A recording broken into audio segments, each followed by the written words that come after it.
O senhor e a senhora March deixaram o quarto com rapidez e, se lançando sobre a cama, Joe gritou e praguejou intempestivamente enquanto contava as terríveis notícias para Beth e Amy. As meninas, no entanto, consideraram aquele um evento muito agradável e interessante, e Joe conseguiu pouco conforto delas. Então foi até seu refúgio no sótão e confiou seus problemas aos ratos. Ninguém jamais soube o que aconteceu no salão naquela tarde, mas uma longa conversa ocorreu, e o silencioso Sr. Brooke surpreendeu seus amigos pela eloquência e espírito com que defendeu sua causa. Contou seus planos e os persuadiu a organizar tudo exatamente como ele queria. O sino do chá tocou antes que ele tivesse terminado de descrever o paraíso que queria ganhar para Meg, e ele orgulhosamente a levou para a ceia, ambos tão felizes que Joe não tinha coragem de ficar ciumenta ou triste. Amy ficou muito interessada com a devoção de John e a dignidade de Meg. Beth sorriu para eles de longe, enquanto o senhor e a senhora March examinavam o jovem casal com tanta satisfação que era perfeitamente evidente que a tia March estava certa em dizer que eles tinham a sabedoria mundana de um bebê. Ninguém comia muito, mas todos pareciam bastante felizes, e o antigo quarto pareceu iluminar-se incrivelmente quando o primeiro romance da família começou. Você não pode mais dizer que nada de agradável acontece agora, não é, Meg? Disse Amy, tentando decidir como disporia os apaixonados em um desenho que ela estava planejando fazer. Não, tenho certeza que não. Quanta coisa aconteceu desde que eu disse aquilo. Parece que foi há um ano, respondeu Meg, que estava vivendo em um sonho feliz, pairando muito além de coisas comuns como pão e manteiga. As alegrias vieram junto das tristezas desta vez, e prefiro pensar que as mudanças começaram, disse a senhora March. Na maioria das famílias, de vez em quando, há um ano cheio de acontecimentos. Este foi um deles, mas com final feliz. Espero que o próximo acabe melhor, murmurou Joe, que achava muito difícil ver Meg envolvida com um estranho bem na sua frente, pois Joe amava muito algumas pessoas e temia perdê-las ou ter seu carinho diminuído de algum modo. Espero que o terceiro ano a partir deste acabe melhor, e vai acabar se eu viver para concretizar meus planos, disse o Sr. Brooke sorrindo para Meg, como se tudo fosse possível para ele agora. Não é muito tempo para esperar? Perguntou Amy, que estava com pressa para o casamento. Tenho tanto a aprender antes de estar pronta que me parece um período muito curto, respondeu Meg com uma tremenda gravidade no rosto, nunca antes vista. Você só tem de esperar. Eu farei o trabalho, disse John, iniciando seus trabalhos pegando o guardanapo de Meg, com uma expressão que fez que Joe balançasse a cabeça e dissesse a mesma coisa. E dissesse a si mesma, com um ar de alívio quando a porta da frente bateu. Lá vem o Laurie. Finalmente teremos uma conversa sensata. Mas Joe estava enganada, pois Laurie apareceu transbordando de alegria, trazendo um lindo buquê nupcial para a senhora John Brooke, e evidentemente operando sob a ilusão de que todo o caso foi resolvido por sua excelente administração. Eu sabia que Brooke conseguiria o que quer. Ele sempre consegue, pois quando põe na cabeça que vai fazer algo, ele faz, mesmo que o céu caia, disse Laurie quando apresentou seu presente e seus parabéns. Muito obrigado por esse elogio. Eu o considero um bom presságio para o futuro e já aproveito para convidá-lo agora mesmo ao meu casamento, respondeu o Sr. Brooke, que se sentiu em paz com toda a humanidade, até mesmo com seu pupilo malicioso. Eu irei, mesmo que esteja nos confins da terra, pois a visão do rosto pois a visão do rosto da Joe nessa ocasião já valeria uma longa jornada. Você não parece festiva, senhorita. Qual é o problema? Perguntou Laurie, seguindo-a para um canto do salão, aonde todos tinham se adiantado para cumprimentar o Sr. Lawrence.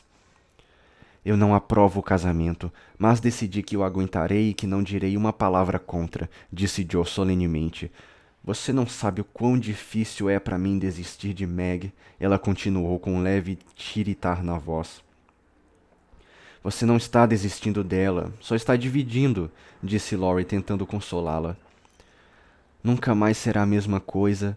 Perdi a minha melhor amiga, suspirou Joe. Eu não sabia que ela era a melhor amiga da irmã, não, cara. Que triste, né, mano? Seu melhor amigo é do seu irmão. Sua irmã. Que coisa. Você tem a mim. Não sirvo para muita coisa, eu sei, mas estarei ao seu lado até o fim da vida, Joe.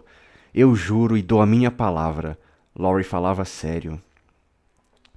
Eu sei que sim, e sou muito grata. Você é sempre um grande conforto para mim, Terry, retorquiu Joe, apertando as mãos dele, agradecida.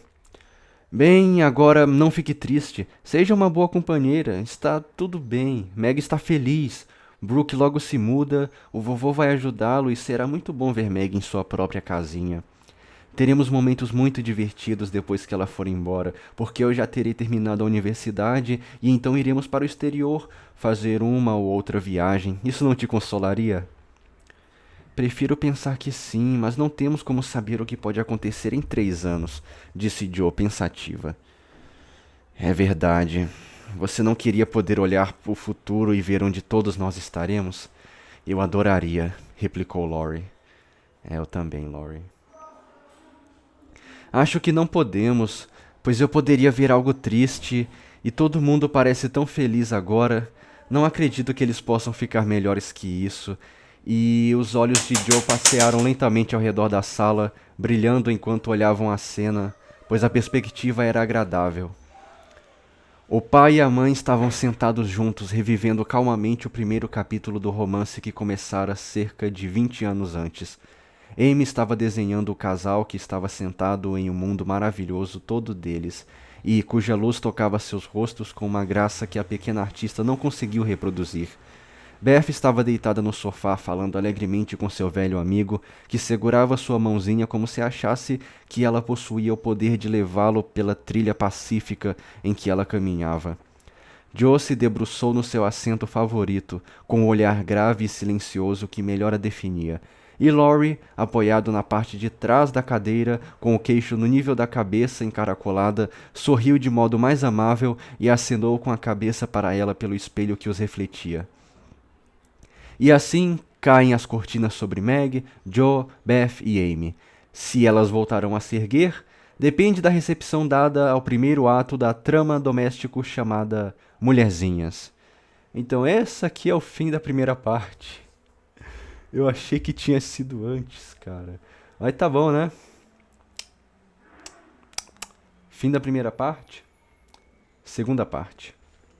Fofoca. Para que possamos começar do zero e ir ao casamento de Meg com a mente livre, será bom começarmos com uma pequena fofoca sobre os March. E aqui me permita dizer que, se algum dos idosos achar que há muito amor na história, como temo que o façam, não tenho medo de que os jovens façam essa objeção, só posso repetir o que diz a senhora March. O que se pode esperar quando tenho 4 garotas em casa e um espirituoso e jovem vizinho por perto? Os 3 anos que passaram... passaram 3 anos... Time skip, galera, time skip. Os 3 anos que passaram trouxeram algumas poucas mudanças para a família tranquila. A guerra acabou e o Sr. March está seguro em casa, ocupado com seus livros e com a pequena paróquia que encontrou nele um pastor por natureza e por graça, um homem quieto e estudioso, rico na sabedoria, que é melhor do que o conhecimento, com a caridade de chamar toda a humanidade de irmã e com a piedade que floresce no caráter, tornando-o augusto e adorável. Esses atributos, apesar da pobreza e da rigorosa integridade que o excluíam dos sucessos mais mundanos, atraíam muitas pessoas admiráveis a ele tão naturalmente como as ervas adocicadas atraem abelhas, e, de modo igualmente natural, eles lhe davam o mel no qual 50 anos de difíceis experiências não destilaram sequer uma gota de amargor. Jovens inteligentes achavam um estudioso de cabelos grisalhos jovem como eles.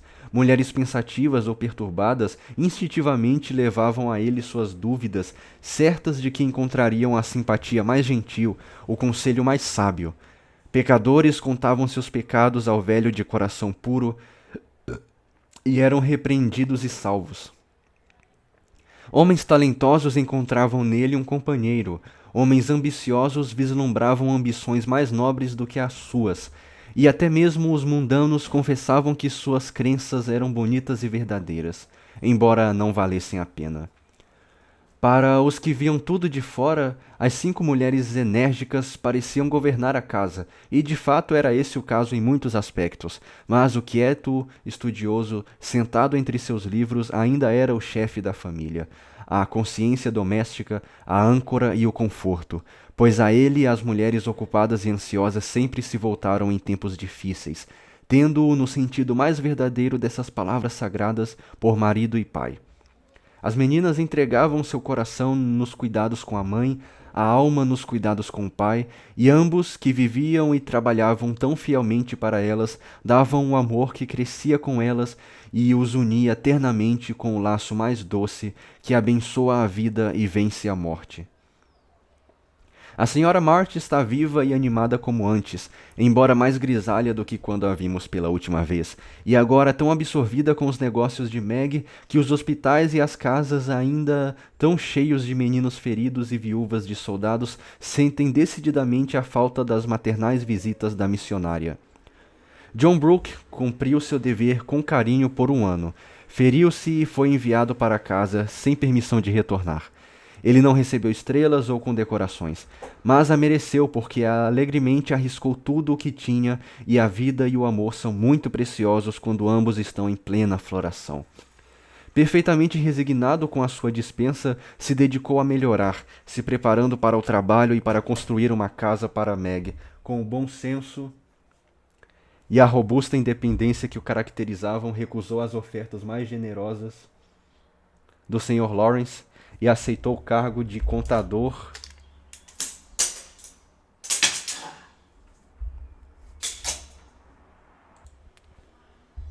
Perfeitamente resignado com a sua dispensa, se dedicou a melhorar, se preparando para o trabalho e para construir uma casa para Meg. Com o bom senso e a robusta independência que o caracterizavam, recusou as ofertas mais generosas do Sr. Lawrence e aceitou o cargo de contador, sentindo-se mais satisfeito em começar com um salário ganho honestamente do que correndo riscos com o dinheiro emprestado. Meg passara o tempo trabalhando e esperando, cultivando seu caráter feminino, sábia nas artes domésticas e mais bonita do que nunca, pois o amor é um grande embelezante. Tinha suas próprias ambições e esperanças femininas e sentiu algum desapontamento pelo modo humilde como a nova vida devia começar. Ned Moffat acabara de se casar com Sally Gardner, e Meg não podia deixar de contrastar a sua bela casa e carruagem, os muitos presentes e uma esplêndida roupa com a situação dela própria, secretamente desejando poder ter o mesmo. Mas, de alguma forma, a inveja e o descontentamento logo desapareceram quando ela pensou em todo o paciente amor e trabalho que John empregou na casinha que a esperava, e quando eles se sentavam juntos ao crepúsculo, falando sobre seus pequenos planos, o futuro sempre parecia tão bonito e brilhante que ela esquecia o esplendor de Sally e sentia-se a menina mais rica e feliz da cristandade. Joe nunca voltou para a tia March, pois a velha se afeiçoou muito a Amy e a subornou com a oferta de dar-lhe lições com um dos melhores professores, sendo que, por essa vantagem, Amy teria de servir a uma senhora muito mais difícil. Então ela dedicou as manhãs ao dever, as tardes ao prazer, e prosperou lindamente. Joe, nesse meio tempo, dedicou-se à literatura, e a Beth, que ficou com a saúde delicada por muito depois de a febre ter se tornado coisa do passado. Não era exatamente uma inválida, mas nunca mais foi a criatura rosada e saudável que tinha sido. Ainda assim, continuava sempre esperançosa, feliz e serena, e ocupada com os deveres silenciosos que amava, a amiga de todos e um anjo na casa, muito antes de aqueles que amavam aprenderem a reconhecê-lo. Como o Spread Eagle lhe pagava $1 por coluna das suas porcarias, como ela dizia, Jo se sentia uma mulher de posse e tecia seus pequenos romances com diligência. Mas grandes planos ferramentavam em seu cérebro ocupado e em sua mente ambiciosa. E a velha lata de cozinha no sótão guardava uma pilha continuamente crescente de manuscritos manchados que um dia colocaria o nome Martin no Hall da Fama. Laurie, tendo ido obedientemente à faculdade para agradar ao avô, agora lidava com os estudos da maneira mais fácil para ser feliz. Queridinho de todos graças ao dinheiro, aos costumes, ao grande talento e ao coração tão amável que frequentemente punha seu dono em apuros quando era preciso tirar pessoas de dentro dele, ele corria grande risco de se tornar mimado. Já é, né, velho? Já é tarde, já. E provavelmente teria se tornado como muitos outros garotos promissores, se não possuísse um talismã contra o mal na forma do velho que apostava em seu sucesso, da amiga maternal que o protegia como se fosse seu filho, e por último, mas de modo algum menos importante, do conhecimento de que 4 garotas inocentes o amavam, admiravam e acreditavam nele de todo o coração. Sendo apenas um glorioso menino de carne e osso, é claro que ele brincava e flertava, assumia cada vez mais ares de dandy, se mostrava cada vez mais emotivo, sentimental ou atlético, como as modas da faculdade exigiam. Maltratava e era maltratado, falava gírias e mais de uma vez chegou perigosamente perto da suspensão e da expulsão. Mas, como o espírito enlevado e o amor pela diversão eram as causas dessas brincadeiras, ele sempre conseguia se salvar com uma confissão franca, uma expiação honrosa ou o irresistível poder de persuasão que possuía à perfeição. Na verdade, ele se orgulhava de suas fugas perigosas e gostava de emocionar as meninas com relatos explícitos de seus triunfos sobre tutores irados, professores dignos e inimigos vencidos. Os homens da minha classe eram heróis aos olhos das meninas que nunca se cansavam das façanhas dos nossos companheiros e frequentemente eram autorizadas a se deliciar com o sorriso dessas grandes criaturas quando Laurie os levava para casa consigo. Amy, em especial, gostava dessa grande honraria e tornou-se uma bela presença entre eles, sendo ela agora uma jovem dama capaz de se utilizar do dom do fascínio com o qual fora dotada.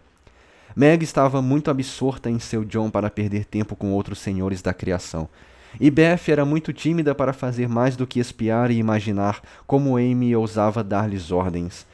Joe sentia-se bastante à vontade entre os seus e achava muito difícil abster-se de imitar as atitudes, frases e trejeitos dos cavalheiros que lhe pareciam mais naturais do que os decoros prescritos para os jovens. Todos gostavam imensamente de Jo, mas nunca se apaixonaram por ela, embora pouquíssimos tenham saído ilesos de pagar o tributo de um suspiro sentimental ou 2 no santuário de Amy. E, por falar de sentimento, isso nos traz muito naturalmente ao ninho dos pombinhos.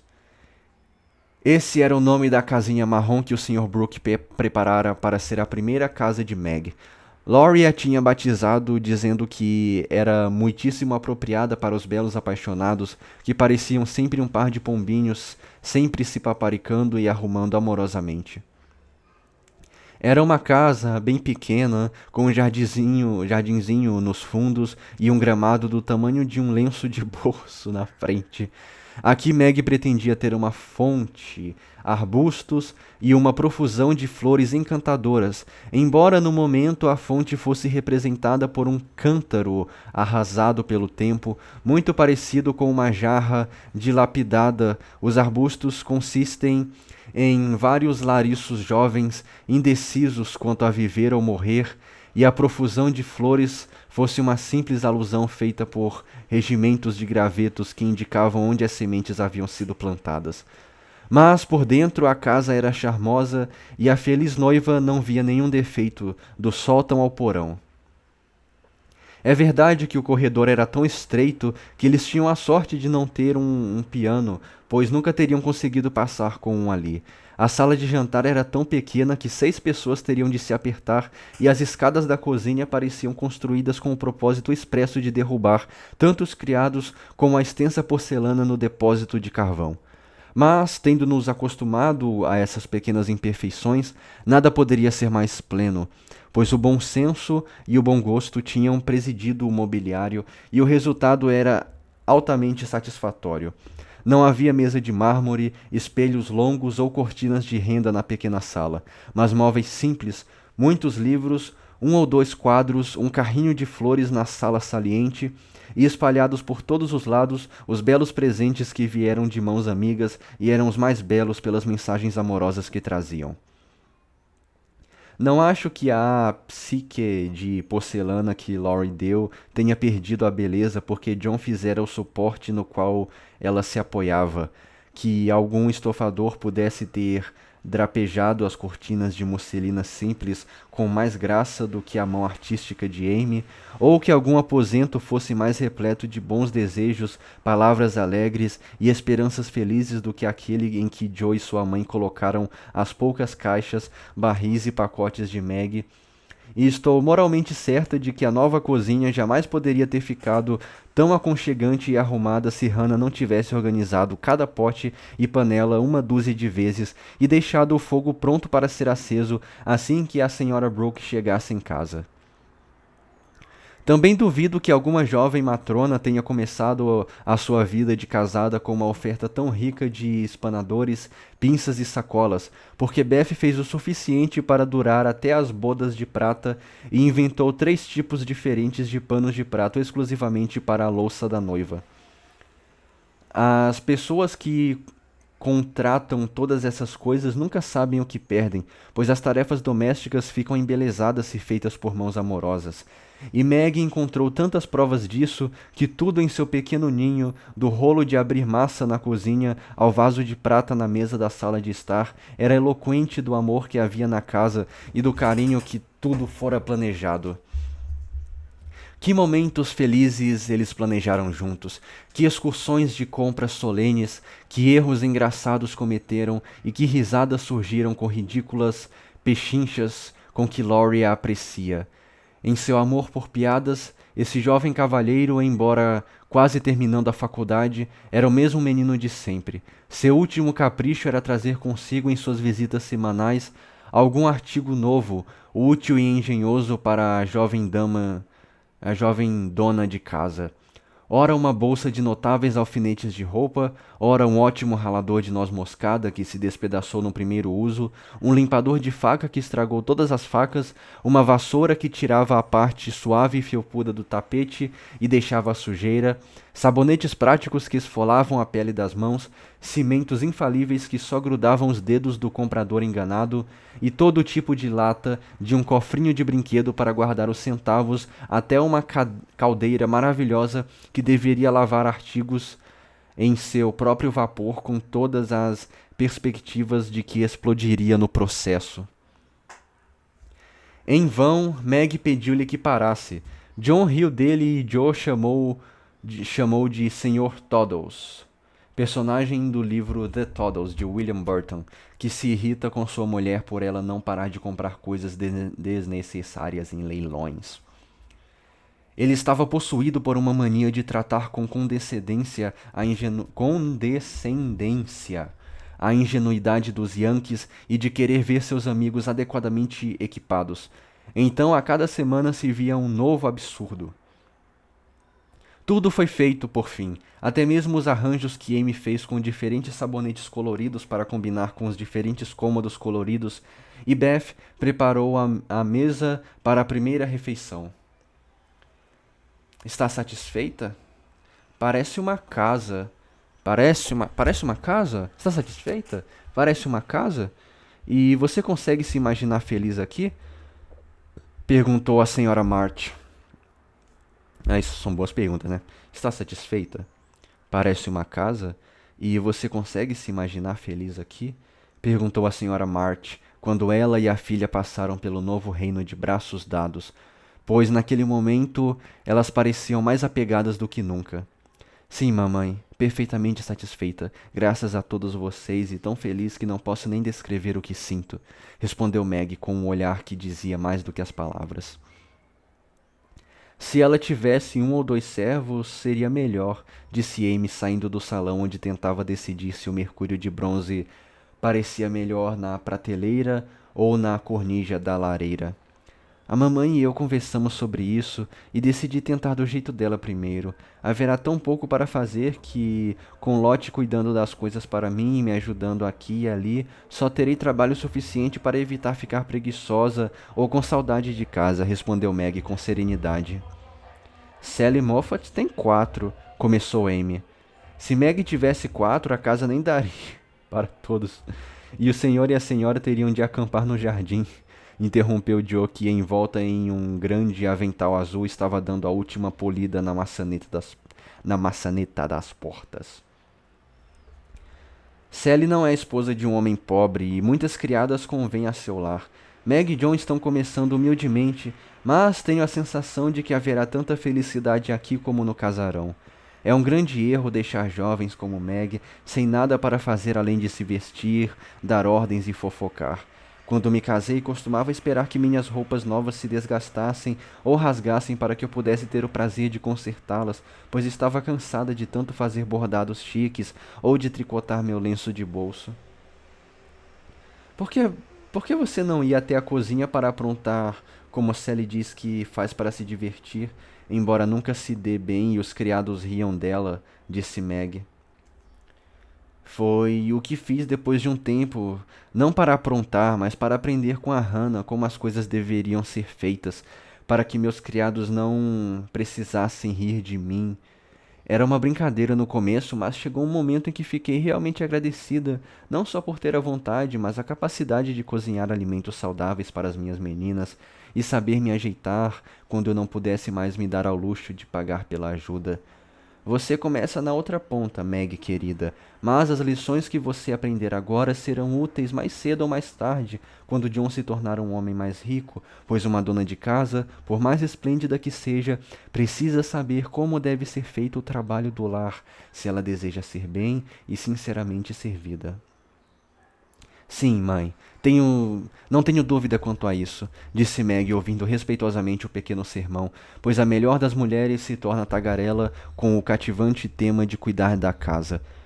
Sabe que eu gosto em especial deste quarto da minha casinha, acrescentou Meg 1 minuto depois, quando elas subiram as escadas e ela olhou para o armário de roupas de cama, mesa e banho. Tá bem escuro aqui já, né?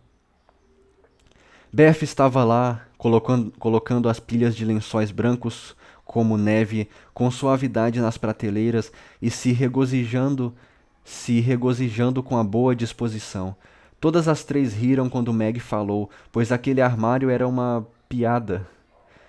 Ora, depois de ter dito que se Meg se casasse com aquele Brooke, ela não teria nem sequer um centavo do seu dinheiro, a tia Marge se viu em um dilema quando o tempo apaziguou a sua ira e fez que se arrependesse de seu juramento. Ela nunca. Ela nunca quebrava suas promessas e exercitou muito a mente para encontrar um modo de contornar o assunto, até que finalmente elaborou um plano satisfatório. A senhora Carroll, mãe de Florence, foi encarregada de comprar e oferecer um generoso suprimento de roupas de cama, mesa e banho e enviar tudo de presente. Tudo feito com fervor, mas o segredo vazou e foi muito apreciado pela família, porque a tia Marty tentou parecer totalmente inconsciente de tudo e insistiu que não poderia dar nada além das pérolas antiquadas prometidas à primeira noiva. Esse é um gosto típico de uma dona de casa e estou feliz em ver.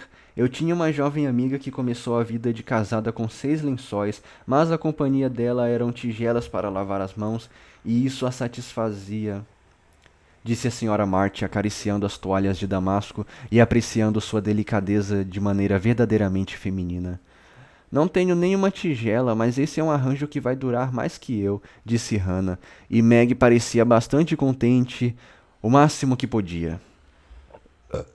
Todos está vindo, gritou Joe lá de baixo, e todos desceram para cumprimentar Laurie. O nome dele é Todos agora? Não era Terry, não? Porcaria é essa? Ai, meu Deus, que livro mais inconsistente. Para cumprimentar Laurie, cuja visita semanal era um evento importante em suas vidas tranquilas. Um jovem alto, de ombros largos, com os cabelos aparados, chapéu de feltro e um casaco agitado pelo vento, vinha pela estrada a grande velocidade. Passou por cima da cerca baixa sem parar para abrir o portão e se dirigiu diretamente à senhora March, com ambas as mãos esticadas, dizendo: Estou aqui, mamãe. Sim, está tudo bem. As últimas palavras foram em resposta ao olhar que a senhora mais velha lhe deu, um olhar gentil e questionador que os belos olhos encontraram tão francamente que a pequena cerimônia se encerrou, como de costume, com um beijo maternal. Para a senhora John Brooke, com os parabéns e os elogios do fabricante. Bendita seja Beth. Que espetáculo você, Joe. Amy, você está ficando bonita demais para uma só senhorita. Enquanto falava, Laurie entregou um envelope de papel pardo para Meg, puxou a fita de cabelo de Beth, olhou para o grande avental de Joe e fingiu um arrebatamento diante de Amy. Então apertou a mão de todos e todos começaram a conversar. Onde está o John? Perguntou ansiosamente Meg. Parou para conseguir a licença para amanhã, senhora. Qual lado ganhou a última partida, Terry? Perguntou Joe, que continuava a se interessar pelos esportes masculinos apesar de seus 19 anos. O nosso, claro. Queria que você estivesse lá para ver. Como está a encantadora senhorita Randall? Perguntou Amy com um sorriso significativo. Mais cruel do que nunca. Não vê como estou definhando? E Laurie deu um sonoro tapa em seu peito amplo, soltando um suspiro melodramático logo depois. Qual é a última piada? Desfaça o pacote e veja, Meg, disse Beth, observando com curiosidade o pacote cheio de calombos. É uma coisa útil para o caso de incêndios ou de ladrões. De incêndio ou de ladrões, observou Laurie, quando uma espécie de chocalho de vigia surgiu em meio ao riso das garotas. Sempre que o John estiver longe e você ficar com medo, senhora Meg, basta chacoalhar isso aí na janela da frente e a vizinhança toda despertará em um instante. Não é belo? E Laurie lhe deu uma amostra dos poderes do objeto, o que fez que todas tapassem os ouvidos. Que gratidão da sua parte, e por falar em gratidão, isso me faz lembrar que você pode agradecer a Hannah por salvar seu bolo de casamento. Eu o vi sendo entregue na sua casa quando cheguei, e se não fosse por ela o defendendo bravamente, eu teria pegado um pedaço, porque ele parecia particularmente gostoso. Eu me pergunto se você vai crescer algum dia, Laurie, disse Maggie com um tom maternal. Estou me esforçando, senhora, mas não consigo chegar muito mais longe. Acho que 1,80 m é o máximo que os homens conseguem hoje em dia, respondeu o jovem cavalheiro, cuja cabeça estava no mesmo nível do pequeno lustre de teto. Suponho que seria uma profanação comer neste caramach... caramanch... caramanchão... caramanchão... Suponho que seria uma profanação comer neste caramanchão novinho, então, como estou faminto, proponho um adiamento, acrescentou ele. Mamãe e eu vamos esperar o John. Há algumas coisas ainda para resolver, disse Meg, movimentando-se. Beth e eu vamos até Kitty Bryant para comprar mais flores para amanhã, acrescentou Amy, amarrando o chapéu pitoresco sobre seus cachos pitorescos e desfrutando o efeito tanto como os demais. Vamos, Joe, não abandone um companheiro. Estou em tal estado de exaustão que não consigo chegar em casa sem ajuda. Não tire o avental, independente do que fizer. Ele é perfeitamente adequado, disse Laurie quando Joe colocou sua aversão especial em seu bolso e ofereceu o braço para suportar os passos fracos do amigo. Terry, quero conversar seriamente com você sobre amanhã, começou Joe enquanto caminhavam juntos.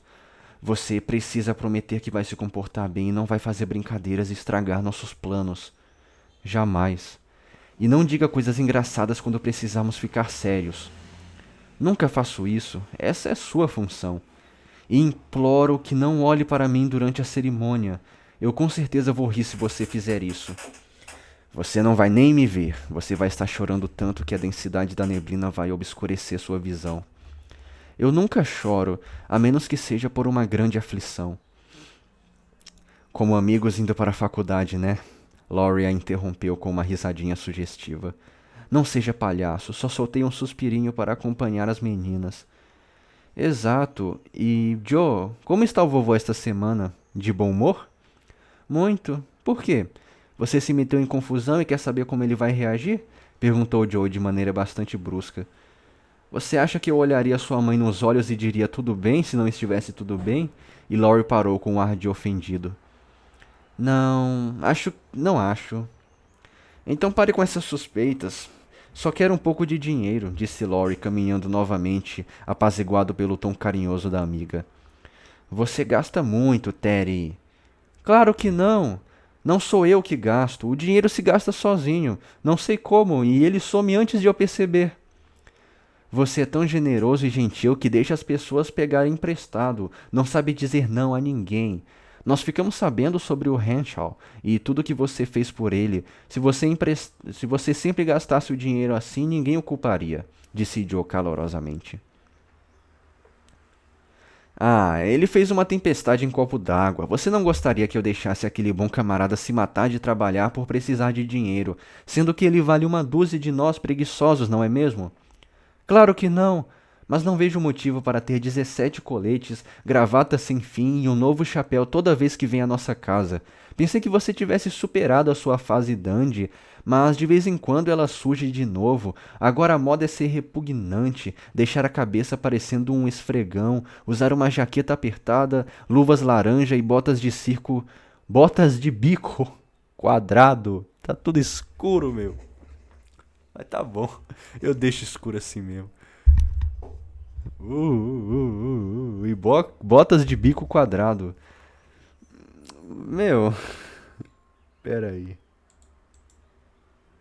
Eu vou tirar isso daqui porque tá tudo escuro. Não tem por que eu tá aqui. É, qual que é essa aqui? Essa aqui não. Essa. Ah, são duas. Vou tirar tudo. Pronto. E bota a moda, né? A moda agora é ser repugnante, deixar a cabeça parecendo um esfregão, usar uma jaqueta apertada, luvas laranja e botas de bico quadrado. Se fosse uma feiura barata eu não diria nada, mas custa tanto quanto a moda anterior, e não vejo nada belo nisso. Laurie jogou a cabeça para trás e riu tão sinceramente com esse ataque que o chapéu de feltro caiu, e Joe pisou nele, e o insulto apenas proporcionou a ele uma oportunidade para explicar as vantagens de roupas grosseiras e prontas para o que desse e viesse, enquanto dobrava o chapéu maltratado e o enfiava no bolso.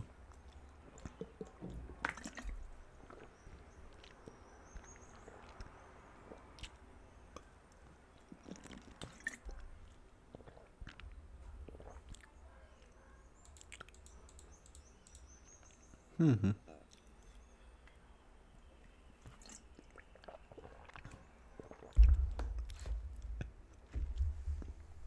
Sem sermões, por favor. A semana foi puxada o suficiente e gosto de me divertir quando chego em casa. Vou me recuperar apesar das despesas de amanhã e serei uma satisfação para meus amigos. Eu te deixo em paz só se você deixar seu cabelo crescer. Não sou aristocrática, mas me recuso a ser vista como uma pessoa que mais parece um pugilista profissional, observou Joe, séria. Esse estilo modesto promove o estudo. É por isso que o adotamos, respondeu Laurie, que certamente não poderia ser acusado de vaidade, tendo voluntariamente sacrificado uma bela e cacheada cabeleira por 2 centímetros de cabelo espetado. Por sinal, Joe, acho que o pequeno Parker está realmente ficando desesperado com Amy. Ele fala constantemente sobre ela, escreve poesia e está sempre de prontidão de uma forma muito suspeita. É melhor ele cortar essa paixão enquanto ainda está no começo, não? Acrescentou Laurie com o tom confidente de um irmão mais velho depois de 1 minuto de silêncio. Claro que sim. Nós não queremos mais casamentos nesta família pelos próximos anos. Deus tenha misericórdia. O que as crianças pensam hoje em dia? E Joe parecia tão escandalizada quanto se Amy e o pequeno Parker ainda não estivessem na adolescência. É uma geração rápida e moderninha, minha senhora. Não sei onde vamos parar. Você é só uma criança, mas será a próxima, Joe, e ficaremos lamentando, disse Laurie, balançando a cabeça pela degeneração dos tempos. Não se alarme, não sou um tipo agradável, ninguém vai me querer. E isso é até bom, pois sempre deve haver alguma velha dona de casa em uma família. Ah, mano. Ô, Joe, vai cagar com esses teus papos aí, vai. Nossa, enche o saco também, desde o começo desse jeito aí, Joe. Meu pai do céu. Ai, ai, que eu não vou em casa. Ai, que eu não gosto disso. Ai, que é aquilo. Ah, Joe, vai pro inferno. Você não dará chance a ninguém, disse Laurie com um olhar de soslaio e um pouco mais de cor no rosto queimado pelo sol. Você não mostrará o lado mais doce do seu caráter, e se um sujeito o perceber por acidente e você não puder esconder que gosta dele, o tratará como a senhora Gummidge fez com seu amor. Gummidge, né? É personagem de David Copperfield, de Charles Dickens. David Copperfield, tá aí, eu preciso ler isso também. Jogue água fria nele e fique bem espinhosa para que ninguém se atreva a tocá-la ou olhar para você. Não gosto desse tipo de coisa. Estou muito ocupada para me preocupar com bobagens e acho terrível separar famílias assim. Agora não diga mais nada sobre isso. O casamento de Meg virou a cabeça de todo mundo e não falamos de mais nada além de amores e absurdos. Não quero ficar ranzinza, então vamos mudar de assunto? E Joe parecia bastante pronta para lançar água fria à menor provocação. Quaisquer que fossem seus sentimentos, Laurie encontrou uma vazão para eles em um longo e baixo assobio e a temível previsão quando se despediram no portão. Anote o que vou dizer, Joe. Você é a próxima. Ixi, rapaz, o Laurie aqui, mano, na moral. Ai, velho, eu espero que ele tenha amadurecido no sentido de não ser um pirralho, velho. Ele era muito pirralho quando era mais novo. Espero que. Né, ele continua sendo alguém engraçado, mas não tem problema nenhum em ter um senso de humor. É legal até. Não, não, ele deve ter, velho. Não é possível. Não, ele deve ter amadurecido, sim, nessa questão aí. Ele deve ter, sim. Não, ele deve ter, né? Ele deve. O primeiro casamento. As rosas de junho sobre a varanda estavam com cores vivas, e no início daquela manhã regozijavam-se de todo o coração com o sol sem nuvens, como as pequenas e queridas vizinhas que eram. Bastante corados de empolgação estavam seus rostos rubros, balouçando ao vento, sussurrando entre si o que tinham visto, porque algumas espiavam pelas janelas da sala de jantar onde a festa ocorreu. Algumas subiam para assentir e sorrir para as irmãs enquanto vestiam a noiva, outras acenavam para os que andavam resolvendo diversas coisas no jardim, no alpendre e no corredor, e todas, desde a flor rósea mais desabrochada até o mais alvo botão, ofereceram seu tributo de beleza e fragrância para a gentil dona de casa que as amara e cuidara delas por tanto tempo. Meg parecia ela mesma uma rosa, porque tudo o que há de melhor e mais doce no coração e na alma parecia florescer em seu rosto naquele dia, tornando-o belo e delicado com um charme mais bonito do que a beleza. Nem seda, renda ou flores de laranjeira ela queria. Não quero um casamento chique, quero apenas estar cercada por aqueles que amo, quero olhar para eles e ser eu mesma. Então ela fez o próprio vestido de noiva, costurando nele as ternas esperanças e os romances inocentes de um coração de moça. Suas irmãs trançaram seus belos cabelos e os únicos ornamentos que ela usava eram os lírios do vale, dos quais seu John gostava mais do que qualquer outra flor. Você realmente continua igualzinha à nossa querida Meg. Só que tão doce e adorável que eu te abraçaria se isso não fosse amassar seu vestido. Ah, eu nunca sei quem tá falando. Por que os autores não botam antes quem fala e depois a frase? A Amy não ia falar assim. Gritou Amy, examinando-a com prazer quando tudo terminou. Ah, essa aqui deve ser a Meg, né? Então estou satisfeita, mas por favor me abracem e me beijem todas vocês e não se importem com meu vestido, que era um grande número de amassados como esse para usar hoje. E Meg abriu os braços para as irmãs que se agarraram a ela com rostos primaveris por um minuto, sentindo que o novo amor não havia mudado o mais antigo. Agora vou dar o laço na gravata do John e depois ficar alguns minutos em paz com o papai no escritório. E Meg correu para realizar essas pequenas cerimônias e depois seguir sua mãe aonde ela fosse, ciente de que, apesar dos sorrisos no rosto maternal, havia uma tristeza secreta no coração da mãe, com o voo do primeiro pássaro que se afastava do ninho.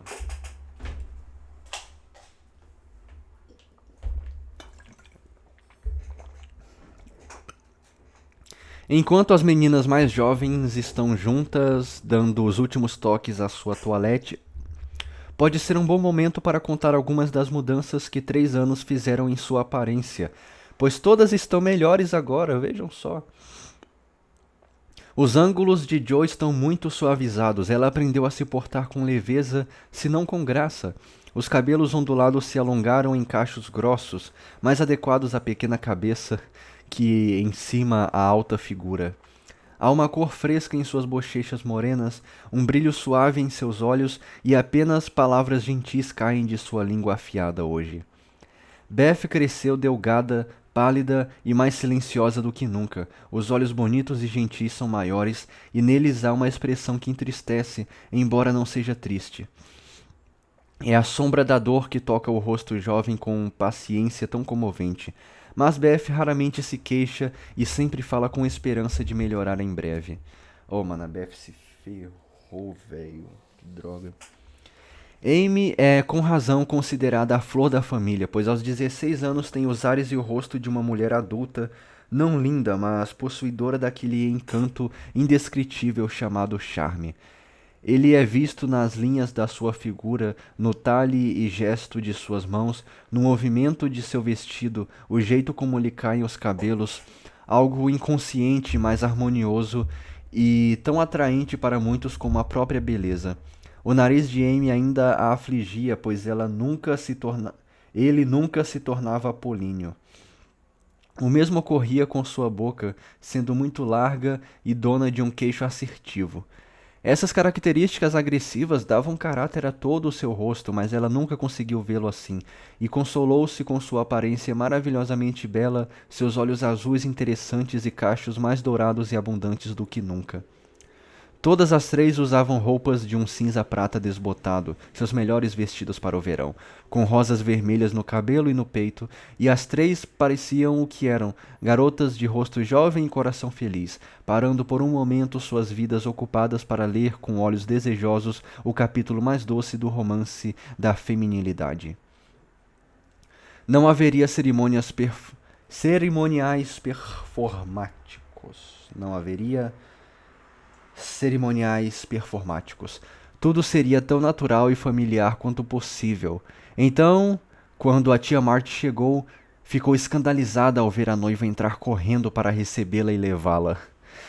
Ao encontrar o noivo prendendo uma guirlanda que caíra e ao vislumbrar o pai pastor marchando no andar de cima com um semblante grave e uma garrafa de vinho debaixo de cada braço. Juro que nunca vi nada mais estranho, exclamou a velha, sentando-se no local de honra preparado para ela e ajeitando as dobras do seu moiré, lavanda com um grande farfalhar. Você só deveria aparecer na hora do casamento, criança.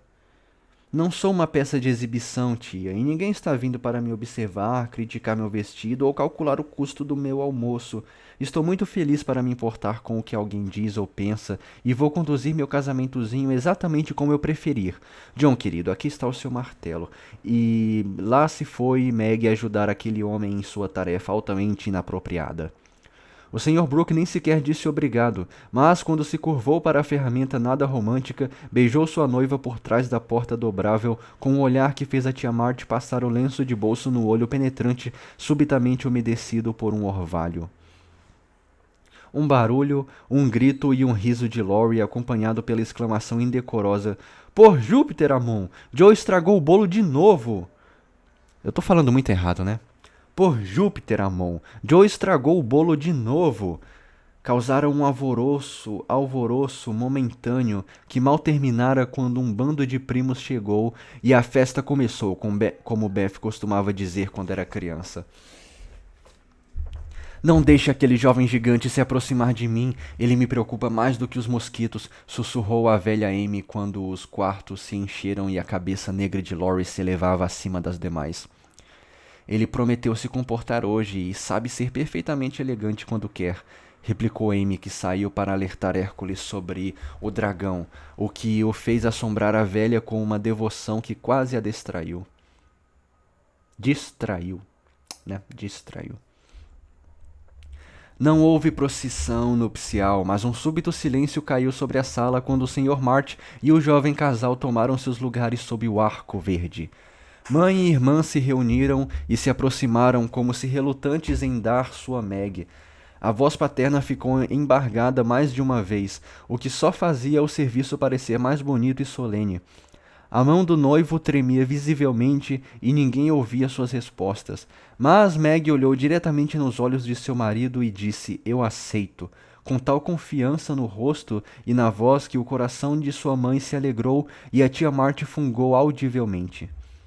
Jo não chorou, embora tivesse chegado bem perto disso em um momento, tendo sido salva de um vexame apenas pela consciência de que Laurie estava olhando fixamente para ela, com uma mistura cômica de alegria e emoção em seus travessos olhos negros.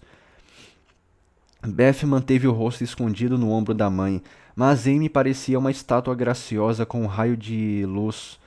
Meu Deus, com um raio de luz solar dos mais bem-vindos tocando-lhe a testa branca e a flor em seu cabelo.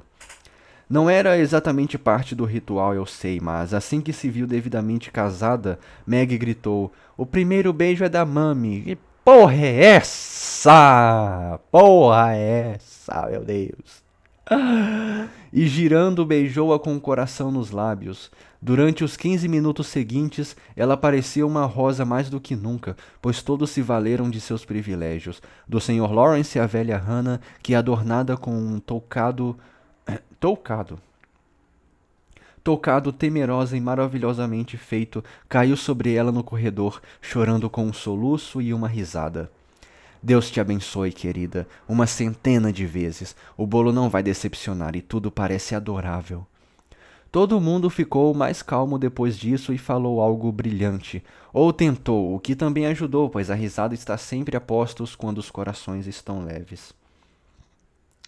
Não houve exibição de presentes, pois eles já estavam na casinha, nem houve um café da manhã elaborado, mas um almoço abundante de bolo e frutas, sempre bolo e frutas, né?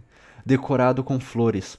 O Sr. Lawrence e a tia Marty deram de ombros e sorriram quando a água, a limonada e o café eram os únicos tipos de néctar que as três Hebes carregavam. Hebe, né? Na mitologia grega, Hebe era filha de Zeus e Hera, e responsável por encher de néctar os copos dos deuses. Ninguém disse nada, até que Laurie, que insistiu em servir a noiva, apareceu diante dela com uma bandeja cheia na mão e uma expressão intrigada no rosto. Joe quebrou todas as garrafas por acidente, ele sussurrou. Ou estou sonhando e apenas imaginei ter visto algumas delas espalhadas por aí esta manhã? Não, seu avô gentilmente nos ofereceu a melhor que tinha, ou melhor que tinha, e a tia Marty também enviou algumas, mas o papai guardou um pouco para Beth e enviou o resto para o abrigo dos soldados. Você sabe que ele acha que o vinho deve ser usado apenas em casos de doença, e a mamãe diz que nem ela nem suas filhas jamais oferecerão vinho a algum jovem sob seu teto. Meg falou sério e esperava ver Laurie franzir a testa ou rir, mas ele não fez nenhuma das duas coisas, e após uma rápida olhadela disse de forma impetuosa: "Gostei, pois eu já vi o vinho causar estragos suficientes. Quem dera outras mulheres pensassem como vocês." Você não fala por experiência própria, espero, e havia um quê de ansiedade na voz de Meg. Não, dou-me a palavra. Mas também não vá pensar muito bem de mim. Essa não é uma das minhas tentações. Como fui criado em um local onde o vinho é tão comum como a água e quase tão inofensivo, não ligo para ele. Mas quando uma garota bonita o oferece, não fica bonito recusar, você sabe. Mas você vai recusar pelo bem dos outros, se não pelo seu próprio. Vamos, Laurie, prometa e me dê mais uma razão para considerar este o dia mais feliz da minha vida.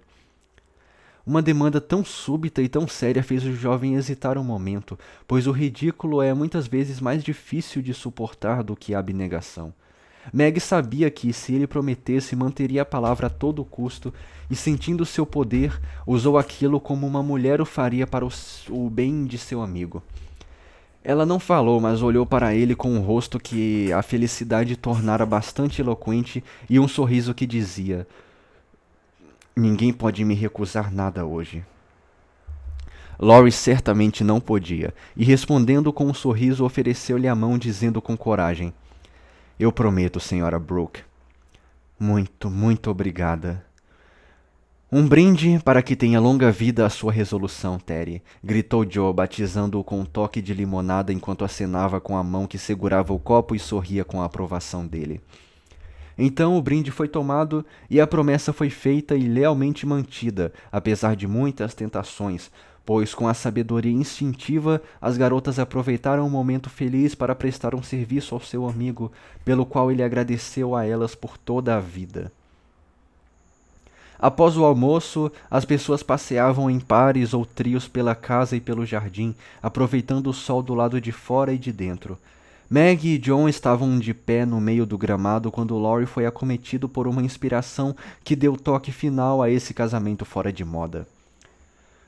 Todos os que forem casados deem as mãos e dancem em torno do novo casal, como os alemães fazem, enquanto nós, solteirões e solteironas, saltitamos em um círculo externo, gritou Laurie, caminhando com Amy, com espírito e habilidade tão contagiantes que todos seguiram seu exemplo sem sequer murmurar.